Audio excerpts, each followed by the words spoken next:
From Interior Alaska's most trusted news source, this is the Fbx Evening News.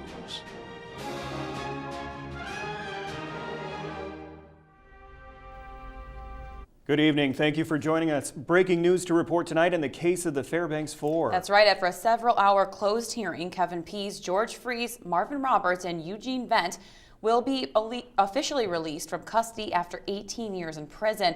It was part of a settlement agreement entered into by both parties that would ultimately throw out the four men's original murder and convictions. The men have maintained their innocence in the 1997 murder of John Hartman, and as of this evening, they will walk out of the Fairbanks Correctional Center free men. Cheers erupted in the courtroom after the judge spoke regarding the settlement.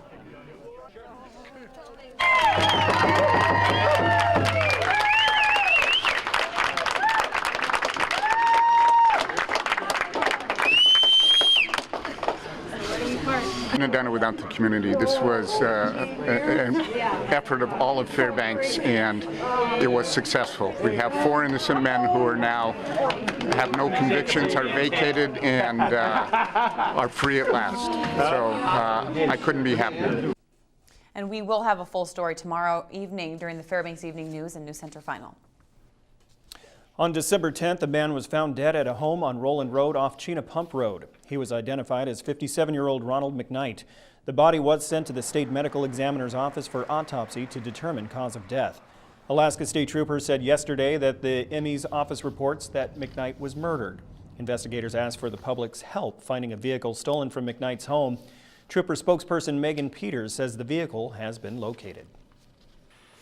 That was a 1992 green Ford utility truck, and since putting out that information, we have acquired that vehicle. So the investigation is still ongoing, and if anyone does have any information for us that they're willing to provide regarding Mr. McKnight, they should please call 451-5100. Fairbanks police last night made an arrest in connection with a stabbing we reported on previously.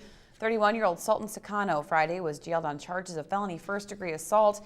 Now he's accused of stabbing 31-year-old Betty Matthews, who was found lying beside the road in the 1600 block of Mary Ann Street. Police say she was stabbed at least 20 times. At last report, she was still listed in critical condition at Fairbanks Memorial. She and Friday were reportedly involved in a relationship at the time of the incident. The House and Senate are expected to vote Friday to pass an omnibus spending bill that would fund the federal government through 2016. The $1.1 trillion spending plan lifts the 40-year-old ban on exporting U.S. crude, a long-sought GOP goal, and delays two taxes meant to pay for President Barack Obama's health care law, one on high-value health plans and the other on medical devices. Senator Lisa Murkowski sits on the Senate Appropriations Committee. She welcomed the addition of multiple provisions she sponsored in the year-end budget bill. Among those provisions is a labeling mandate for genetically engineered salmon. The mandate blocks the FDA from introducing GE salmon into the market until it publishes labeling guidelines so consumers are aware of what is contained in the product they are purchasing. And until such time as those guidelines are set, no Frankenfish can be placed out on the market for purchase by consumers. This is a one-year spending bill.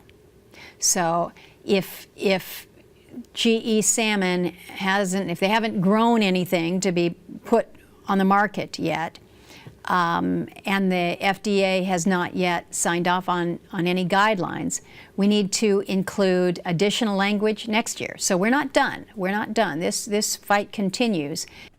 When we come back, the Hospital Foundation announced they will be dropping their affiliation with Banner Health. Also, a couple in Fairbanks is spreading Christmas cheer using the internet. Those stories and more when we return. Stay with us. Welcome back. The Greater Fairbanks Community Hospital Foundation announced today that they will be ending their 15-year affiliation with Phoenix-based healthcare system Banner Health. While a timeline has not been established, the Hospital Foundation is considering an alignment with one of several health systems. FMH will continue to operate under the Banner flag until a new partnership has been established. Jeff Cook, the foundation president, said the relationship with Banner will allow for a smooth, seamless transition to a new system and allows them to continue to provide excellent patient care to our community as owners of FMH. Fairbanks Memorial Hospital, Denali Center, and Tanana Valley Clinic are owned by the Greater Fairbanks Community Hospital Foundation.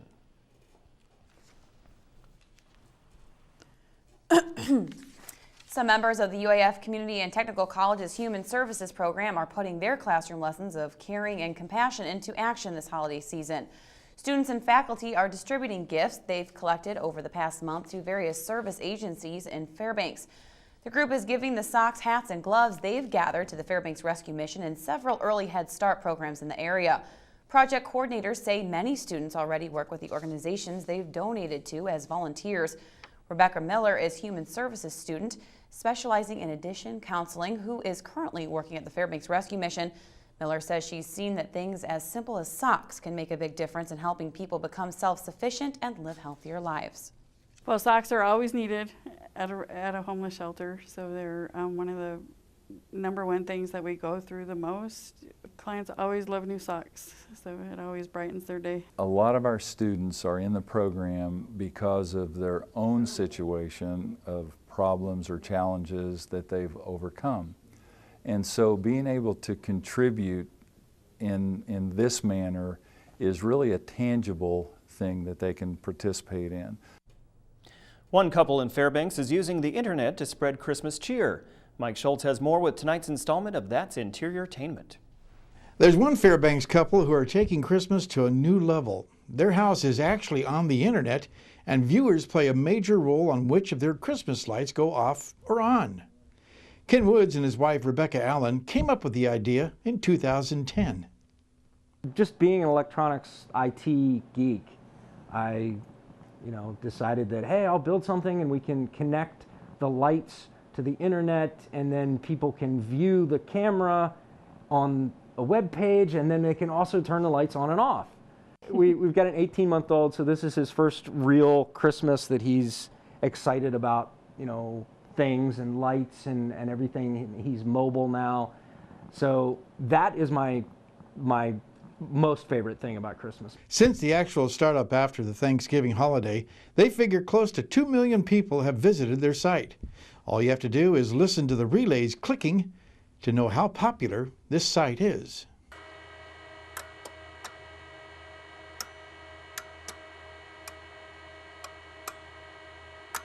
Ken and Rebecca Allen will keep the site up until the middle of January. But before that happens, they want their family to convey a special message to you. From Fairbanks, Alaska, Merry Christmas, everyone. Reporting high in the hills over Fairbanks, this is Mike Schultz. That's Interiortainment, brought to you by Midnight Sun Family Medicine. Now the internet address is christmasinfairbanks.com. That's pretty cool. All right, coming up, some Ice Dogs news today as one standout forward commits to a Division I hockey program. Also, Joe Cook wraps up the pre-basketball team previews with the Wolfpack girls. All right, Joe Cook has sports after the break.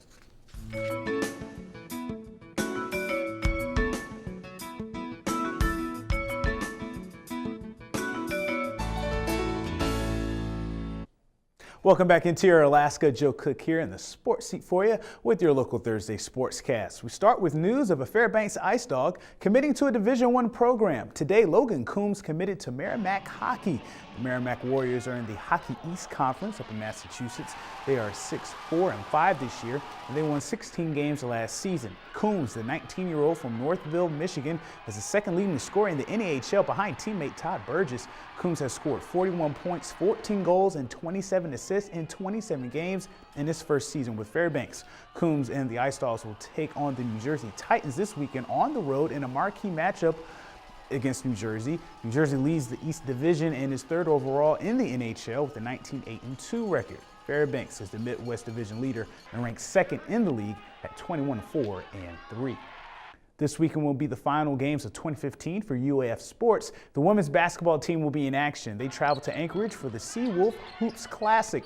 The Natives will take on UC San Diego, a team that is 7-1, and Cedarville University, who is riding a 5-game win streak.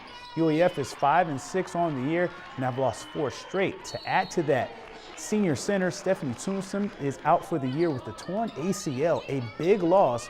But it's next woman up. Head coach Cody Bench is making adjustments, and she's confident her team can stay competitive this weekend and beyond. Our perimeter players definitely to have more of an impact. They have to be able to come in and play defense, have to be able to rebound. I mean, we're taking away basically a double-double, points and rebounds, and that's hard to make up. But I think with that we have more, we have quickness, speed, more hands, active feet on the perimeter with that kind of play. So other people have to step up, continue to find some different people with Stephanie now out. But we're still a hardworking, hard-nosed team, so I think we can take that into this weekend. State wrestling tournaments start tomorrow in Anchorage. The interior is well represented. The MAC champion Lathrop Malamutes, they have 23 wrestlers to lead 44 interior state qualifiers. North Pole will send 15 and West Valley has 6. In 1 through 3A state tournament, Allison and Hutchinson, they will send 4 representatives. Tanner Clark will represent Monroe. Glen Allen, they lead with 9 wrestlers going to state, and Galena will send 6. There will be also a girls 1 through 4A state tourney as well. 9 total interior girls will compete in a field of 66 wrestlers for state titles. Bartlett High School hosts the 1 through 3A state tournament, and the 4A state tournament is at Chuviak High School. Last but not least, we finished the prep basketball team previews with the team who mimicked the 2007 Patriots. They went undefeated to the last game of the year, the state final. The West Valley girls returned to the court to handle some unfinished business. Last year's dream season quickly turned into a nightmare for West Valley in 48 hours. They lost 2 players to injuries in 2 days at the state tournament before losing to Diamond in the final, their only loss of the year. But there's no hangover. I like our team this year, especially because they have a lot of heart and they want to finish our unfinished business that we didn't finish last year. Despite not winning a state championship, the Wolfpack went 26-1, and it was a heck of a start for then first-year head coach Jessie Craig. She's back for season 2, and she has more players on her roster to make up for the lack of depth last year. So this year we had 13 girls that were able to play on our varsity, which is, for us, that's huge. That's a huge blessing. So yeah, I think that depth-wise, we are a lot stronger this year than last year. We have another senior, Ileana Cassiano, who's going to help us out a lot as well. It's really exciting to see all these incoming girls come in who are new, especially the freshmen, because they're working hard and they want to play and they want minutes, so they're working us harder so we get better and we're pushing them. So it's really nice to have more bodies on the bench than we did last year. For this team, anything less than a state title would be a disappointment, to say the least. They want to be the first team to win a state title for West Valley. Well, every game is our goal, so we're taking it one game at a time, but our end result is hopefully get to state and get the ring that we wanted last year. It would mean the world to us. That's our goal in the end, and if we get it, then we're going to be the happiest girls in the world. The Wolfpack season starts Friday night in the next-door neighbor rivalry at 7:30 p.m. against the Hutchinson Hawks. Joe Cook reporting. And there are other teams to keep an eye out for this year. Jeremy Evans takes over for the Monroe girls team, and they'll compete with the Allison Ravens, who are contenders this year in that Aurora Conference, and they tip off this Saturday night at Monroe. The Hutchinson girls will be led by Taya Titus and freshman sensation Sierra Tate. And David Devon, he goes from football to basketball this season as he takes over for the Allison boys basketball team. And the Monroe Rams boys squad, they're gearing up for another state final appearance, hopefully, after winning 3 of the last 4 seasons. Jeremiah Bailey, Devon Davis, and Gavin Jackson are in position for big years. And the Delta Junction boys will be a contender in the Aurora Conference as well. And that'll do it for sports tonight. Mike Schultz is up next after the break with your full weather forecast. And as always, we'll catch you next time. Hey everyone, welcome back. Mike Schultz with you once again talking about the weather, and it looked cloudy and threatening all day long, but nothing happened. We are looking at some light snow moving off to the northeast of the Fairbanks area right now. Some of it might work its way back in over the night, but no accumulation expected, and temperatures should be a little warmer. We'll tell you about that in just a little bit. Here's our photograph for tonight, a beautiful, beautiful shot here. This one by Robert Marzak, sun through the trees. Almost bright enough to read something. It's just a gorgeous shot. And as always, if you have a photograph to share, well, please send it to photos@ktvf11.com. We're also looking for those Christmas photos, so don't forget those too. Speaking of photos, once again, we're looking at a photo finish as far as the temperatures are going. Today's high 1 degree above, the low last night 9 below. The record high 41, that was in 2005. The record low 53 below in 1946. Your sunrise and sunset, about 3 hours and 47 minutes. That is a loss of 1.5 minutes from yesterday. Here is once again a reminder for our Fab Photo calendar too. We still have some photo calendars available at Personnel Plus, Ice Fog Vapor, 907 Organic, Big Daddy's Barbecue, Graphic North, and the Prescription Center. They're free. They make great stocking stuffers, and they got some fantastic photos on them. And our photograph for today, looking out from outer space on the satellite picture, you can see an area of low pressure spinning around the Gulf of Alaska, helping to bring some moisture across from the east to the west. Some of that is, like I said, developing some snow shower activity to the northeast of the Fairbanks area. Out to the west, getting ready for another storm system to be really hammering the west coast. That'll be moving in by tomorrow. What's going on across the rest of the state? Well, over southeast Alaska, some rain falling around Ketchikan, just partly cloudy skies in the Juneau area. Over the Anchorage Bowl, cloudy skies. Kodiak looking at some showery conditions, 35 degrees there. Up and down the Aleutian Chain, around 30 degrees for Cold Bay, and temperatures in the single digits for the west coast from Bethel up to Nome. A little warmer at Barrow, 11 degrees above, and Fairbanks 4 degrees with 3 degrees at Fort Yukon. Lower 48 weather, some activity moving across the Central Plains, but once again out to the west, that's where all the activity is going, and there's a lot of moisture moving ashore with this next system, as you can see here, bringing with it a mix of rain and snow and wind all up and down the west coast from San Francisco to the north. And as you can see here, it's unsettled for tomorrow with moist air continuing to flow off the Pacific Ocean. There's your rain and your snow line, and that will be once again be controlled by the jet stream. As you can see, warmer air returns to the Central Plains, but still another pocket of cold air moving across the northwest and over the northeast. Blustery conditions also expected. Time once again for our weather fact for tonight, and would you believe in 2008, Las Vegas, Nevada had more than 3 inches of snow falling, and it closed highways and schools. It wasn't the record though. The record was 7.5 inches. That was in 1979, but still, that's a lot of snowfall for Las Vegas, Nevada. Again, thanks to Mount McKinley Bank for sponsoring our Kids Watch each night. And a reminder, when they return from Christmas vacation, January 5th, we'll be talking with the kids from Salsha Elementary School. All right, here's your forecast for the rest of Alaska for tomorrow. The northern section, chance of snow at Barrow, mostly sunny skies in Nome, and some light snow at Fort Yukon. Here in the interior, we'll be looking at mostly cloudy skies for Fairbanks, some flurries for Healy and Delta Junction, so nothing really exciting going on.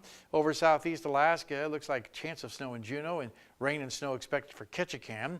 While over to the southwest part of the state, a mixed bag of weather there too. Snow in Bethel, rain for Cold Bay, and rain and snow at Kodiak. So you got all types of stuff going on in that area.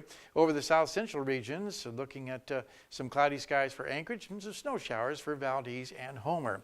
Okay, it's a Thursday night, which means it's time for our road conditions, brought to you by the good folks at Mongold Insurance and Jose Body and Paint. On the Dalton Elliott highways, icy spots, snow packed, and snow on the roadway. So pretty slippery conditions there. And speaking of slippery, it's slippery on the Steeson-Richardson highways also, with icy patches and snow on the road. And over the Parks Highway, glazed roads, icy patches, and again, slippery conditions. So keep that in mind if you're planning a trip down to the south. And our forecast for the Fairbanks area for tonight, 3 degrees below zero, cloudy skies, some flurries or light snow possible. Can't rule that out. Tomorrow's forecast, 5 above with a slight chance of snow. And the extended forecast for the 5-day period looking pretty warm for Saturdays, 12 degrees with Sunday and Monday right on Tuesday through Tuesday and Wednesday. Looking at temperatures in the single digits. Now, you're talking last night about 30 below for the overnight low on Christmas Eve. That has been revised. It doesn't look that bad now. I told you things can change. And it looks like the overnight low for, well, right around Christmas Eve will be around 15 below zero, which is darn sight warmer than 30 below.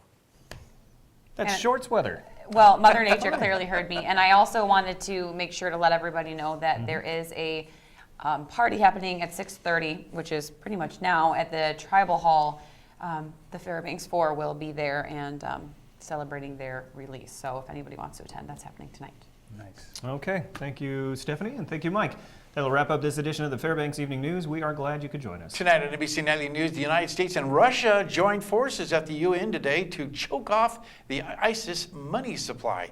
That's up next with Lester Holt. And speaking of money, the holiday toy drive is continuing at Walmart. Please drop your toys in a big box at the store so the United Way can distribute them for Christmas Day. All right. From all of us here at the News Center, we hope you have a good night.